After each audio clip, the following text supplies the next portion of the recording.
Le TDAH chez les adolescents est une forme courante de comportement déviant. Les experts ont des points de vue très différents sur cette pathologie. Certains psychologues et psychiatres considèrent le syndrome de déficit de l'attention comme un phénomène lié à l'âge et au développement naturel du système nerveux. D'autres estiment qu'une thérapie complexe est nécessaire pour diagnostiquer cette pathologie. Qu'est-ce que le TDAH chez l'adolescent? Définition du concept.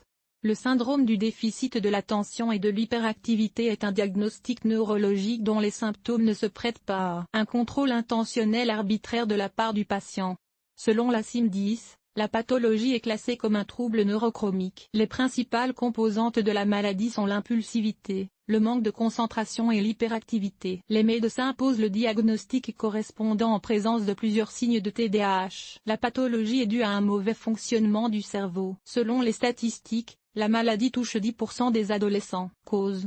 La principale raison de l'apparition d'un déficit d'attention chez les adolescents présentant des signes d'hyperactivité est la présence de modifications organiques dans le cerveau. En même temps, la maladie est reconnue dans le rythme de maturation du cortex préfrontal et des ganglions de la base. Les raisons en sont les suivantes. Des facteurs génétiques. La consommation d'alcool et de substances psychotropes par la mère pendant la grossesse.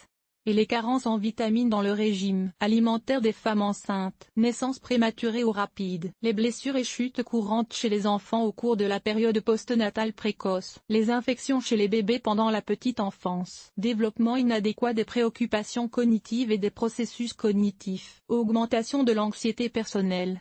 Tendance aux réactions hystériques. Anomalies mentales et diagnostics psychiatriques. Tendance à une personnalité dépressive. Symptômes.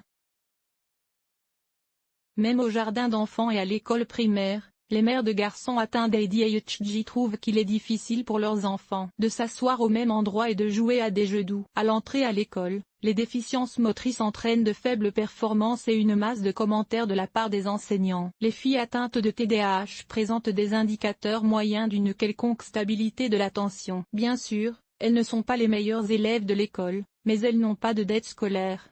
La pathologie des adolescentes se manifeste par le fait qu'elles commettent des actes illogiques et sautent souvent d'un sujet à l'autre dans la communication. Comment les différents types de TDAH se manifestent-ils chez les adolescents? En médecine et en psychologie clinique, on distingue 3 types de TDAH. Le TDAH, dont les principaux symptômes sont liés à l'impulsivité, l'hyperactivité, qui se manifeste par une agressivité non motivée, des conflits et des comportements déviants. Le type combiné associe les symptômes des 2 premiers types de TDAH. La forme impulsive du syndrome se manifeste par la tendance de l'adolescent à suivre ses désirs instantanés. Le comportement impulsif entraîne une détérioration des relations de l'individu avec ses amis et ses parents. Les conflits fréquents dans les relations interpersonnelles et le manque de compréhension mutuelle avec les parents font que les garçons et les filles se referment sur eux-mêmes et perdent foi et pouvoir. Le moindre échec ou la moindre remarque les conduit à eux. La forme hyperactive de la maladie se manifeste par une faible concentration de l'attention arbitrée et intentionnelle et par une exécution négligente des tâches scolaires. La forme combinée du TDAH peut se manifester sous forme d'apathie,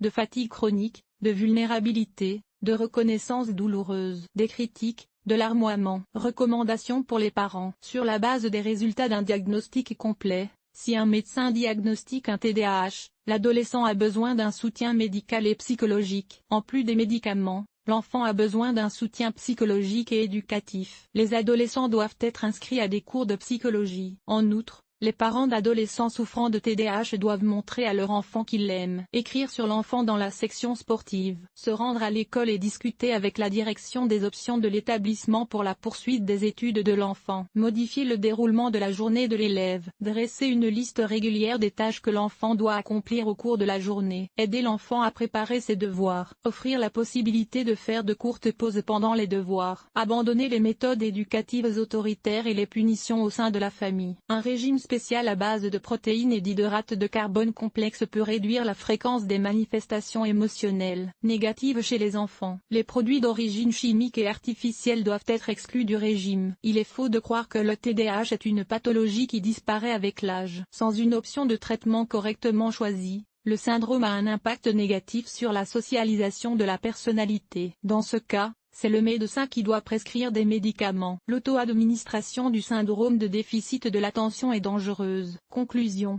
Chez les adolescents souffrant de TDAH, il est nécessaire de développer des compétences d'autorégulation. La capacité à réprimer les émotions les aide à bien se socialiser. La tâche principale des parents est d'aider l'élève à résoudre son problème, et non de l'exacerber en le blâmant ou en le punissant sévèrement.